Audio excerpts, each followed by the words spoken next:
নমস্কাৰ স্বাগতম জনাইছো 9 বজাৰ লগে লগে লৈ আহিছো মই গীতাশ্ৰীয়ে লাইভ আৰ প্ৰথমটো খবৰ ৰাজ্যত প্ৰকৃতিৰ ধ্বংসলীলা ৰাজ্যত প্ৰান্তে প্ৰান্তে প্ৰকৃতিৰ ৰুদ্ৰ ৰূপ দেখা গল বৰদৈ চিলাই জুকাৰি গল উজনি নামনিৰ বিভিন্ন ঠাই শনিবাৰে শিৱসাগৰটো প্ৰচণ্ড ধুমুহা বৰষুণে বিস্তৰ ক্ষয়ক্ষতি কৰে হঠাৎ অহা এই ধুমুহা জাকে বিস্তৰ ক্ষয়ক্ষতি কৰিলে শিৱসাগৰৰ বিস্তীৰ্ণ অঞ্চলত ঠায়ে ঠায়ে গছ উভালি ভাঙি চুৰমাৰ হল কেইবাখনো চাৰিচকীয়া বাহন এই মুহূৰ্তত কিছু দৃশ্য দেখুৱাইছো এয়া চাৰিচকীয়া বাহনসমূহ কি ধৰণে ক্ষয়ক্ষতি হৈছে সেয়া চাওক ভাঙি চুৰমাৰ হৈছে কেইবাখনো বা বিস্তৰ ক্ষতি হৈছে কেইবাখনো বাহনৰ ৰাজপথত গছ উভালি পৰাত বহু সময় ধৰি ব্যাহত হৈ থাকে যাতায়াত ব্যৱস্থা এপিনে প্ৰকাণ্ড গছ পৰি চিঙি টুকুৰা হৈ পৰিছে বিদ্যুৎ পৰিবাহী তাঁৰ যাৰ ফলত বহু সময় ধৰি বিদ্যুৎ নোহোৱাকৈ থাকিবলগীয়া হয় বিদ্যুৎ বিচ্ছিন্ন হৈ থাকে বিভিন্ন অঞ্চলৰ আনহাতে প্ৰচণ্ড ধুমুহাৰ ফলত বিস্তৰ ক্ষয়ক্ষতি হৈছে কেইবাটিও পৰিয়ালৰ উৰুৱাই নিছে ঘৰৰ মুধচ ঘৰৰ টিনপাত উৰুৱাই লৈ গৈছে কেইবাটিও পৰিয়ালৰ ঠায়ে ঠায়ে আৰু প্ৰকাণ্ড গছ উভালি পৰিছে ছিগি টুকুৰা হৈ পৰিছে বিদ্যুৎ পৰিবাহী তাঁৰ যাৰ ফলত অন্ধকাৰত বুৰ গৈ থাকিল বহু সময়লৈকে বিভিন্ন অঞ্চল আনকি এই মুহূৰ্ততো বিভিন্ন অঞ্চলত এই প্ৰভাৱ দেখা গৈছে ৰাজ্যৰ প্ৰান্তে প্ৰান্তে প্ৰকৃতিয়ে ললে এই ধৰণৰ এক ৰুদ্ৰ ৰূপ বৰদৈ চিলাই জুকাৰি গল উজনি নামনি আৰু শনিবাৰে শিৱসাগৰত প্ৰচণ্ড ধুমুহা বৰষুণে বিস্তৰ ক্ষয়ক্ষতি কৰিলে হঠাৎ অহা এজাক ধুমুহাই বিস্তৰ ক্ষয়ক্ষতি কৰিছে এই মুহূৰ্তত আমি দৃশ্য দেখুৱাইছো কি ধৰণে শিৱসাগৰত গছ উভালি পৰিছে বাহনৰ ওপৰত ক্ষয়ক্ষতি হৈছে বাহনৰ ৰাজপথত গছ উভালি পৰিছে পথ বন্ধ হৈছে যাতায়াত বন্ধ হৈ পৰিছে প্ৰকাণ্ড গছে বিস্তৰ ক্ষয়ক্ষতি কৰিছে কাৰোবাৰ ঘৰৰ মুধচত পৰিছে গছ আৰু বিদ্যুৎ পৰিবাহী তাঁৰ ছিগিছে ফলত অন্ধকাৰত বুৰ গৈ থাকিল বহু অঞ্চল আৰু এই ধৰণে কেইবাটিও পৰিয়ালৰ ঘৰৰ টিনপাতো উৰুৱাই লৈ গৈছে এই বিধ্বংসী ধুমুহা জাকে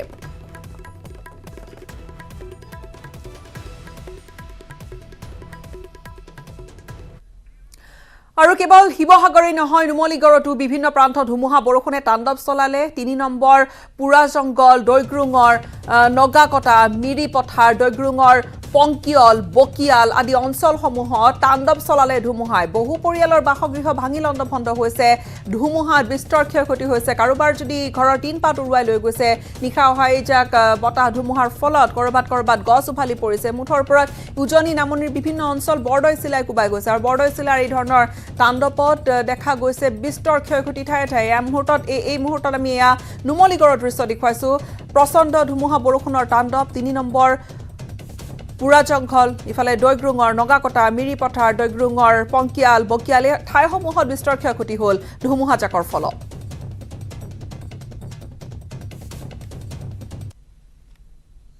এই ধুমুহা বতাহ আহোঁতে মানে আপোনাৰ ঘৰ দুৱাৰ দোকান মানুহৰ ঘৰ দুৱাৰ লৈ গোটেই কাৰেণ্ট লৈ মানে ৰাস্তা পদূলি গছ গছনি লৈ বহুতখিনি অসুবিধা হ'ল আৰু গোটেই ভাঙি চিঙি আদায় কৰিলে বহুত লোকচানো কৰিছে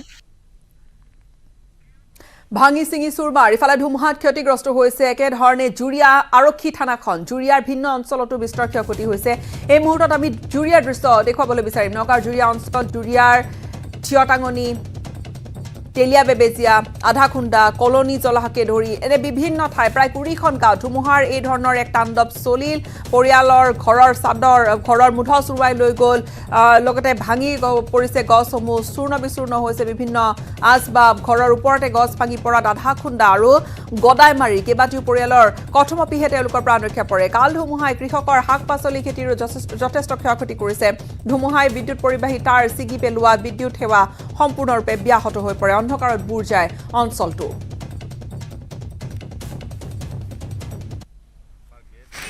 গেটৰ সন্মুখত থকা যিবিলাক প্ৰকাণ্ড গছ আমাৰ আম গছ আৰু বকুল গছ আৰু আমাৰ কোৱাটাৰ যিবিলাক আছে তাতো আম গছ পৰিলে কোৱাটাৰ ওপৰত আৰু কাৰেণ্টৰ তাঁৰবিলাক গোটেইবিলাক ছিগি মানে যথেষ্টখিনি আমাৰ কিবা হৈছে লোকচান হৈছে মুঠৰ ওপৰত এই ধৰণে এই ধুমুহা জাকে বিভিন্ন ঠাইত যথেষ্ট ক্ষয়ক্ষতি কৰিছে ধুমুহাৰ বাবে একেধৰণে তামোলপুৰ আৰু গোৰেশ্বৰত গৃহহীন হৈ পৰিছে কেইবাটিও দৰিদ্ৰ পৰিয়াল ভগা পজাতে উজাগৰি নিশা কটাবলগীয়া হ'ল ক্ষতিগ্ৰস্ত পৰিয়ালসমূহে ধুমুহাই গোৰেশ্বৰ ৰাজচক্ৰৰ অন্তৰ্গত ভোগপুৰ তামুলীখাট ঔগুৰিকে ধৰি কেইবাখনো গাঁৱত বিস্তৰ ক্ষয়ক্ষতি কৰে কি উজনি কি নামনি সকলোতে ধুমুহাৰ যথেষ্ট ক্ষয়ক্ষতি ধুমুহাই বহু লোকৰ ঘৰ দুৱাৰ উৰুৱাই নিছে তাৰ উপৰি বহু গছ বাগৰি পৰিছে কেইবাটিও পৰিয়ালৰ ঘৰ ভাঙি গৈছে আনহাতে ধুমুহাই বৈদ্যুতিক খুঁটা ভাঙি পেলোৱাত তাঁৰ ছিগি পেলোৱাত সমগ্ৰ অঞ্চলটো বিদ্যুৎ বিচ্ছিন্ন হৈ থাকে অন্ধকাৰত বুৰ যায় এই ধুমুহা জাকৰ ফলত বিভিন্ন ঠাই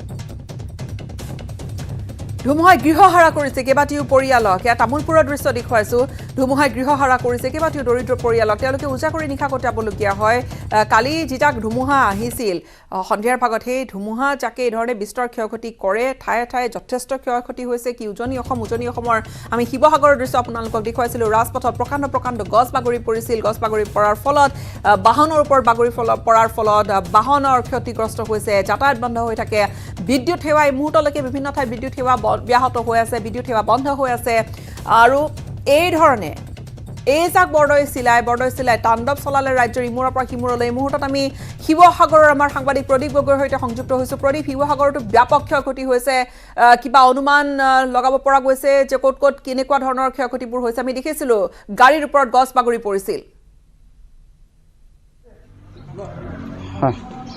হয় শিৱসাগৰৰ বিভিন্ন প্ৰান্তত এই কাল ধুমুহাই বিস্তৰ ক্ষতি সাধন কৰিলে শিৱসাগৰৰ চহৰৰ উপৰিও দাঁতিকাষৰীয়া যি অঞ্চল আছে শিৱসাগৰৰ বেতবাৰী নিমাইজান বিশেষকৈ নিমাইজানত কেইবা শতাধিক পৰিয়ালৰ বাসগৃহত টিংপাত উৰুৱাই নিয়ে আৰু যাৰ বাবে বৰ্তমান গৃহহাৰা হৈ পৰিছে আৰু বিভিন্ন ঠাইত গছ ভাগি পৰিছে এয়া মই বৰ্তমান শিৱসাগৰ চহৰৰ দৃশ্য দেখুৱাইছোঁ শিৱসাগৰ চহৰতো তাণ্ডৱ লীলা চলাই এই ধুমুহাজাকে গছ ভাগি পৰে যাৰ বাবে বিদ্যুৎ তাঁৰ ছিঙি পৰাৰ ফলত বৰ্তমান বিদ্যুৎ যোগান সম্পূৰ্ণৰূপে ব্যাহত হৈছে পানীৰ অসুবিধাত পৰিছে ইয়াৰ শ পৰিয়াল আৰু এইদৰে বৰ্তমান শিৱসাগৰত ইয়াৰ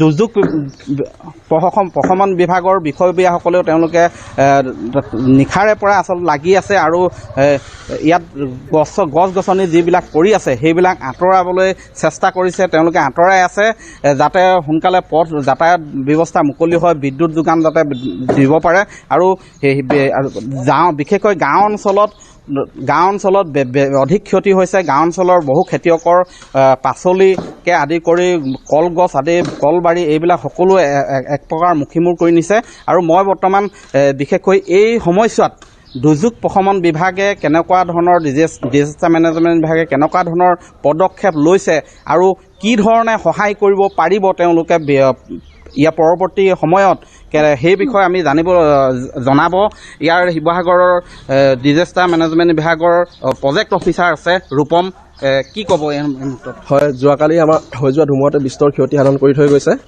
ইতিমধ্যে আমাৰ উপায়ুক্ত মহোদয়ৰ নিৰ্দেশ ক্ৰমে আমাৰ যিবিলাক DFO টিম আছিলে আৰু আমাৰ বিদ্যুৎ বিভাগৰ টিম আছে মিউনিচিপেল বৰ্ডৰ টিম আছে SDFৰ টিম আছে তেওঁলোকক মবিলাইজ কৰি পেলাই যিবিলাক ৰুট আছে ৰুটবিলাক ক্লিয়াৰ কৰা হৈছে বিদ্যুৎ যোগান ইতিমধ্যে আপোনালোকৰ হোৱাই নাই আমাৰ ভাল এতিয়ালৈকে ঠিক হোৱা নাই সেইটো আমাৰ কিমান সোনকালে বিদ্যুৎ যোগান দিব পাৰি তাৰ কাৰণে প্ৰচেষ্টা চলাই থকা হৈছে আৰু ইয়াৰ পৰৱৰ্তী পৰ্যায়ত যিবিলাক মানুহৰ ঘৰ ভাগিছে মই সেইটো সংক্ৰান্তত কওঁ যে ঘৰ ভাগিলে আমাৰ SDF নৰ্মছ মতে আমাৰ কিছুমান কম্পেনচেশ্যনৰ ব্যৱস্থা আছে ঘৰ ভাগিলে কেঁচা ঘৰ পকা ঘৰ আমি ভাগিলে এটা নৰ্মছ আছে তাৰ কাৰণে আমাৰ গাঁওবুঢ়াসকলৰ যোগেদি তেওঁলোকে এপ্লিকেশ্যন দিব পাৰে মণ্ডলসকলৰ যোগেদি চাকৰ বিষয়া কাৰ্যালয়ত এপ্লিকেশ্যন দিব পাৰে ইয়াৰ উপৰি এটা আমাৰ ডিষ্ট্ৰিক্ট কণ্ট্ৰল ৰুম আছে ডিষ্ট্ৰিক্ট ইমাৰ্জেঞ্চি অপাৰেশ্যন চেণ্টাৰ বুলি এটা কণ্ট্ৰল ৰুম আছে এই কণ্ট্ৰল ৰুমত ফোন কৰি তেওঁলোকে যোগাযোগ কৰিব পাৰে কিমান দিনৰ ভিতৰত ক্ষতিপূৰণ পাব পাৰে ধৰি লওক বহুতৰে টিংপাত উৰাই নিছে গৃহহাৰা আছে সেই পৰিয়ালৰ কিবা নথি পত্ৰ জমা দিব লাগিব নেকি প্ৰমাণ পত্ৰ সেইটো ক্ষেত্ৰত তেনেকুৱা নালাগে আমাৰ যিহেতু গাঁওবুঢ়া আছে আৰু মণ্ডল আছে ইতিমধ্যে তেওঁলোকে ফিল্ডত গৈ তেওঁলোকে এছেছমেণ্ট কৰি আছে ইয়াৰ কাৰণে আমাৰ যদি কাৰোবাৰ ডেমেজটো অলপ বেছি হৈছে তেওঁলোকক আমি ইতিমধ্যে তৎকালীনভাৱে আমি টাৰ্পলিন দিয়াৰ ব্যৱস্থা কৰিম আৰু তেনেকুৱা যদি কাৰোবাক চাউল দালি কিবা প্ৰয়োজন হয় এইবিলাক আমাৰ ব্যৱস্থা আছে আৰু ঘৰৰ যিটো কম্পেনচেশ্যন আছে তাৰ কাৰণে আমাৰ এটা প্ৰচিডিউৰ আছে এই প্ৰচিডিউৰটো আমি ফ'ল' কৰি আমি কিমান দিনৰ ভিতৰত ক্ষতিপূৰণ পাব পাৰে আৰু আমি ধৰক 10-15 দিনত আমি এইটো মিটিং আছে মিটিংটো পাতি আমি এপ্ৰুভ কৰি পঠিয়াম আৰু ইতিমধ্যে চৰকাৰৰ পৰা যেতিয়া আমাৰ পঠিয়াব তেতিয়া আমি এইটো ব্যৱস্থাটো কৰিম কিবা ফোন নম্বৰ বা ফোন নম্বৰ এটা আছে 8471864355 এইটো আমাৰ হোৱাটছআপো কৰিব পাৰিব এইটো ডিষ্ট্ৰিক্ট ইমাৰ্জেঞ্চি অপাৰেশ্যন চেণ্টাৰৰ নম্বৰ এইটো কণ্ট্ৰল ৰুম পৰৱৰ্তী সময়ত পুনৰ যোগাযোগ কৰিম কেনেধৰণৰ সহায় কৰিব পাৰি এই আছিলে শিৱসাগৰৰ ডিজাষ্টাৰ মেনেজমেণ্ট বিভাগৰ নিশ্চয়কৈ খুব সুন্দৰকৈ কথাখিনি বুজাই দিছে যে কোনে কি ধৰণে সহায়খিনি লাভ কৰিব পাৰিব বা প্ৰশাসনৰ ফালৰ পৰা কি সুবিধা প্ৰদান কৰা হয় কেনেকৈ প্ৰদান কৰা হয় এয়া গাঁওবুঢ়া বা মণ্ডলসকল ইতিমধ্যে ফিল্ড ভিজিটত তেওঁলোক গৈছে বুলি কৈছে কিন্তু প্ৰদীপ লগতে জানিবলৈ বিচাৰিছোঁ যিহেতু বিদ্যুৎ সেৱা ব্যাহত হৈ পৰিছে স্বাভাৱিকতে সেইজাক ধুমুহাৰ পিছত বিভিন্ন তাঁৰ বিদ্যুৎ পৰিবাহী তাঁৰ ছিগি পৰিছে বা খুটা ক'ৰবাত উভালি পৰিছে এতিয়া এই গোটেইখিনি ব্যৱস্থা আকৌ স্বাভাৱিক হ'বলৈ আৰু কিমানমান সময় লাগিব হয়তো ভালেখিনি সময়ৰ প্ৰয়োজন হ'ব অনুমান কৰিলে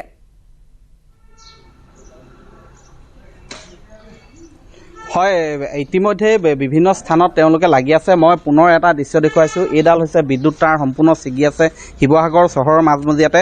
শিৱসাগৰ যিকে চহৰ এলেকাত কিছু কাম খৰতকীয়া হৈছে, কাৰণ ইয়াত পানীৰ সমস্যা অধিক, যিহেতু ইয়াত টিউবৱেল বা পুখুৰী বা তেনেকুৱা ধৰণৰ ব্যৱস্থা নাই। গতিকে খৰতকীয়াকৈ বিশেষকৈ প্ৰথম চহৰ এলেকাত বিদ্যুৎ যোগানটো দিবলৈ চেষ্টা কৰা পৰিলক্ষিত হৈছে। আৰু গ্ৰাম্যাঞ্চলত প্ৰায়বিলাক গ্ৰাম্যাঞ্চলতে শিৱসাগৰৰ বৃহত্তৰ এলেকা যিটো বেতবাৰী মৌজা নিমাইজানত বিদ্যুৎ যোগান বৰ্তমান সম্পূৰ্ণৰূপে ব্যাহত আছে। আৰু আমি লাভ কৰা খবৰ অনুসৰি প্ৰায় আৰু আজি হয়তো আৰু 4-5 ঘণ্টা লাগিব বুলি কৈছে, কিন্তু সেয়াও কেতিয়া কিমান দূৰ নিশ্চিত সেয়া জানিব পৰা হোৱা নাই, কাৰণ বহুত ভিতৰুৱা এলেকাত। আৰু লগতে আপুনি জনাইছে যে বিভিন্ন ঠাইত গছ উভালি পৰিছে। আমি এই মুহূৰ্ততো দেখিছোঁ যে গছ কাটি তেওঁলোকে সেয়া ঠাইসমূহ মুকলি কৰাৰ বাবে তেওঁলোকে চেষ্টা অব্যাহত ৰাখিছে। দুৰ্যোগ প্ৰশমন বিভাগৰ বা ফায়াৰ ছাৰ্ভিচৰ লোকসকল আছে তাত। এয়া কিমান ঠাইত যাতায়াত ব্যৱস্থা বন্ধ হৈ পৰাকৈ গছসমূহ উভালি পৰিছে, সেয়া কিবা ক'ব, জনাব আমাক। হয়, শিৱসাগৰৰ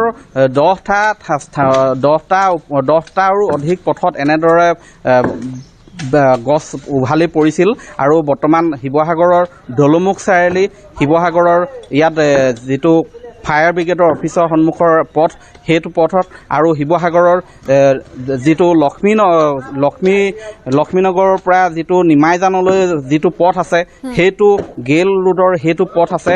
তেনেধৰণে আমি জানিব পৰা মতে কমেও 10-15টা পথত এনেদৰে গছ ভাগি উভালি পৰিছিলে। আৰু সেই গছ বৰ্তমান মুকলি চেষ্টা কৰি আছে শিৱসাগৰৰ। আৰু বাকী যিবিলাক ঘৰ দুৱাৰ ক্ষতি হৈছে সেইবিলাকৰ সংখ্যা বৰ্তমানলৈকে নিশ্চিত জানিব পৰা হোৱা নাই, কাৰণ বিভিন্ন বিশেষকৈ ভিতৰৰ ঠাইবিলাকৰ খবৰ এতিয়ালৈকে লাভ কৰা নাই। আৰু আপোনালোকৰ মই পুনৰ যাব বিচাৰিছোঁ, কিমান সময়মান লাগিব পাৰে এই গোটেই ছাৰ্ভেটো কৰোঁতে? এইটো আজি আমাৰ 2-3টা বজাৰ আগত আমি কমপ্লিট ছাৰ্ভে কৰি দিব পাৰিম। আমাৰ 2-3টা বজাৰ হয়, এতিয়া জনাইছে যে 2-3টা বজাত, আজি বিয়লি 2-3 বজাৰ ভিতৰতহে এক নিশ্চিত তথ্য লাভৰ সম্ভাৱনা আছে বুলি উল্লেখ কৰিছে বিভাগীয় বিষয়াই। ধন্যবাদ জ্ঞাপন কৰিছোঁ। আৰু যিহেতু মণ্ডলবিলাক আৰু গাঁওবুঢ়াবিলাক ইতিমধ্যে ৰাওনা হৈছে, গতিকে বিয়লি 2-3 বজাৰ ভিতৰত নিশ্চিত তথ্য লাভ কৰিব বুলি জানিব পৰা। হয়, ধন্যবাদ জ্ঞাপন কৰিছোঁ। শিৱসাগৰৰ পৰা সেয়া আছিল আমাৰ সাংবাদিক প্ৰদীপ গগৈ। পোনপটীয়া সম্প্ৰচাৰ তেখেতে ইতিমধ্যে জনালে যে কিমান সময়ৰ প্ৰয়োজন হ'ব পাৰে এই গোটেই পথবোৰ মুকলি কৰিবলৈ। প্ৰায় 10-15টা পথত এই ধৰণে গছ বাগৰি পৰি আছে, যাতায়াত বন্ধ হৈ আছে।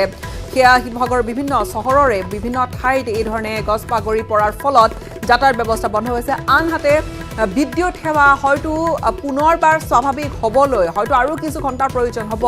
তথ্য এই ধৰণে আমি কিছু লাভ কৰিছোঁ। বিষয়াসকল আছে উপস্থিত হৈ, আৰু ইতিমধ্যে কৈছে যে কি ধৰণে ক্ষতিপূৰণ লাভ কৰিব কেঁচা ঘৰ বা পকী ঘৰৰ ক্ষয়ক্ষতি হ'লে এই জাক ধুমুহাত। পুনৰ বৃদ্ধি পেট্ৰল ডিজেলৰ মূল্য। অসমত চেঞ্চুৰী কোবালে পেট্ৰলৰ দামে। ঢকুৱাখনা মাজুলীত 100 টকা অতিক্ৰম কৰিছে পেট্ৰলৰ দামে।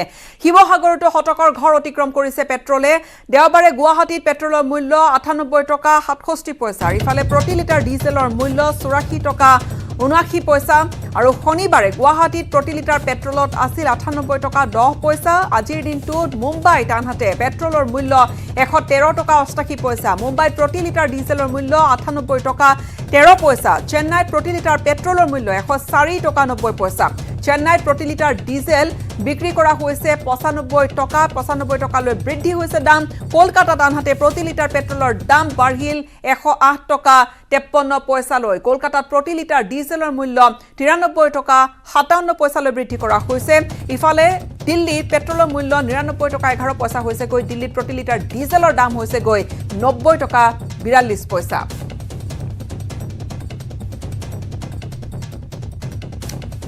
পেট্ৰল ডিজেলৰ বৰ্ধিত দামে জলাকলা খুৱাইছে পুনৰবাৰ। আৰু অসমৰ বিভিন্ন ঠাইত ইতিমধ্যে চেঞ্চুৰীৰ দিশে চেঞ্চুৰী কোবাইছে পেট্ৰলে। মাজুলীৰ পৰা আৰম্ভ কৰি বিভিন্ন ঠাইত পেট্ৰলৰ দাম 100 ঘৰ ইতিমধ্যে অতিক্ৰম কৰিছে। এই মুহূৰ্তত গহপুৰলৈ যাম। গহপুৰত সংযুক্ত হৈছে আমাৰ সাংবাদিক পলাশ ফুকনৰ সৈতে। পলাশ, পেট্ৰল ডিজেলৰ ঊৰ্ধ্বমুখী এই দাম জলাকলা খাইছে এতিয়া সৰ্বসাধাৰণে।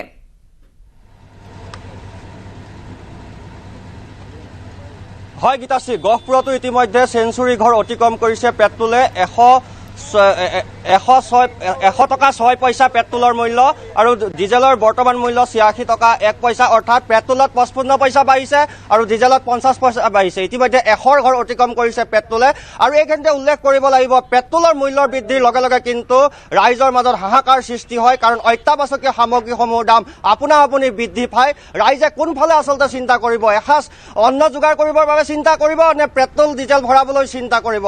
সাধাৰণ ব্যৱসায়ীসকল সমস্যাত পৰিছে, সাধাৰণ গ্ৰাহকসকল সমস্যাত পৰিছে, সমাজৰ সকলো স্তৰৰ লোক কিন্তু সমস্যাত পৰিছে। কাক ক'ব সাধাৰণ জনতাই? চৰকাৰখনক ক'ব নিশ্চয়। চৰকাৰখনে জানো শুনিব? প্ৰতিক্ৰিয়া জানিম আমি। ইয়াৰ যথেষ্ট পেট্ৰল ভৰাবলৈ লোক আহিছে। দাদা কওকচোন, যিহেতু শতকৰ ঘৰ অতিক্ৰম কৰিলে পেট্ৰলে, কি ক'ব? চৰকাৰক ক'বলৈ আৰু জগা নাই আৰু। যিটো দাম সদায় বাঢ়ে, 10 টকা বাঢ়িলে 2 টকা কমায়, এইটো কোনো কথা নেকি? ৰাইজক যদি মাৰিবলৈ আছে ডাইৰেক্টলি মাৰিব লাগে, এনেকৈ মানে অলপ অলপ মাৰি লাভ নাই নহয়। মাৰিবলৈ আছে চিধা চিধি মানুহ। কিটো বস্তুৰ দাম কমি আছে আজি কত বছৰ হ'ল চৰকাৰ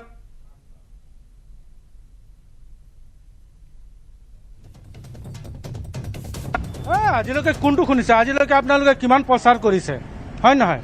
আজিলৈকে আপোনালোকে প্ৰচাৰ কৰাৰ পিছত কিবা বস্তুৰ দাম কমিছে নে? চৰকাৰে আচলতে আপোনালোকৰ মৰ্মৰ বেদনাখিনি উপলব্ধি কৰিব নোৱাৰে নেকি? যেতিয়া পুৱাই বাহনখন লৈ ওলাই আহে 100 টকা দি পেট্ৰল ভৰাবলগীয়া হয়।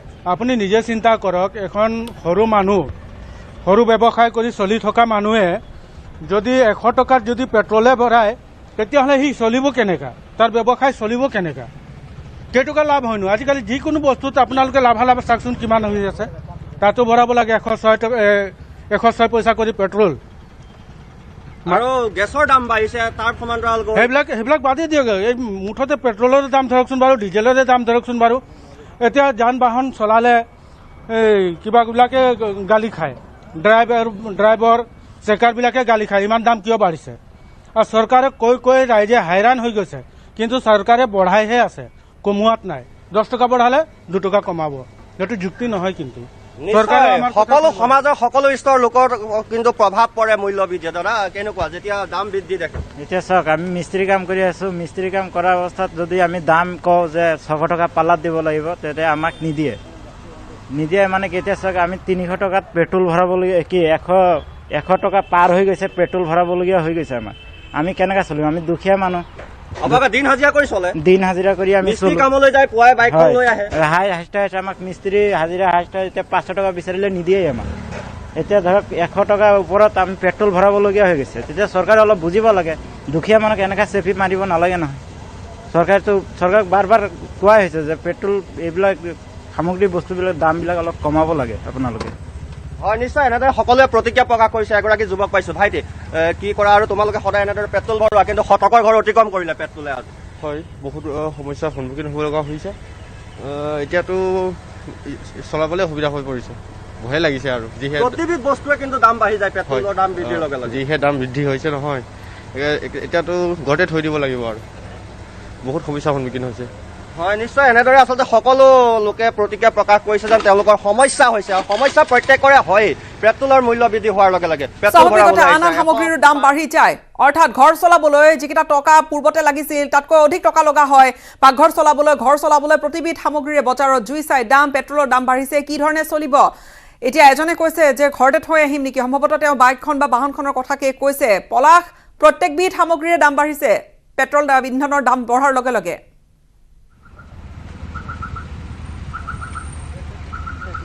হয়, পেট্ৰল বা ডিজেলৰ দাম বঢ়াৰ লগে লগে ঘৰুৱাভাৱে যথেষ্ট তেওঁলোক সমস্যাত পৰে, কাৰণ ঘৰখন চলাৰ বাবে যথেষ্ট টকাৰ প্ৰয়োজন হয়। নিৰ্দিষ্ট বাজেট থাকে, সেই বাজেট মতে বহু পৰিয়ালৰ লোক চলা মেলা কৰে। কিন্তু যেতিয়া অত্যাধিক হাৰত প্ৰতিবিধ বস্তুৰে পেট্ৰল ডিজেলৰ সমান্তৰালকৈ গেছ চিলিণ্ডাৰ, আনকি গীতাশ্ৰী আপুনি 20 টকীয়া কলমটো বৰ্তমান সময়ত 25 টকা হ'ল, 25 টকীয়া বিস্কুট পেটি সাধাৰণ বৰ্তমান 30 টকা হ'ল। কিন্তু প্ৰতিবিধ সামগ্ৰীয়ে, কিন্তু সৰুৰ পৰা ডাঙৰলৈকে প্ৰতিবিধ সামগ্ৰীয়ে কিন্তু অত্যাধিক হাৰত বৰ্তমান মুহূৰ্তত কিন্তু মূল্য বৃদ্ধি হৈ আছে, যাৰ বাবে সাধাৰণ গ্ৰাহকে মূৰে কপালে হাত দিবলগীয়া হৈছে। মূল্য বৃদ্ধিত জুৰুলা হৈ পৰিছে। ভাইটি কি ক'বা, যিহেতু সকলো সামগ্ৰীৰ দাম বাঢ়িছে, কেনেকুৱা সমস্যা ঘৰখন চলোৱাত? ঘৰখন চলোৱাত ইমান এটা অসুবিধা হোৱা নাই, তথাপিও তেলৰ দামটো ইমান বঢ়াব নালাগে। তেলৰ দাম বঢ়াৰ লগে লগে সকলোৰে দাম বাঢ়ে কিন্তু। হয় হয় নিশ্চয়, আৰু প্ৰতিক্ৰিয়া ল'বলৈ আমি চেষ্টা কৰিম।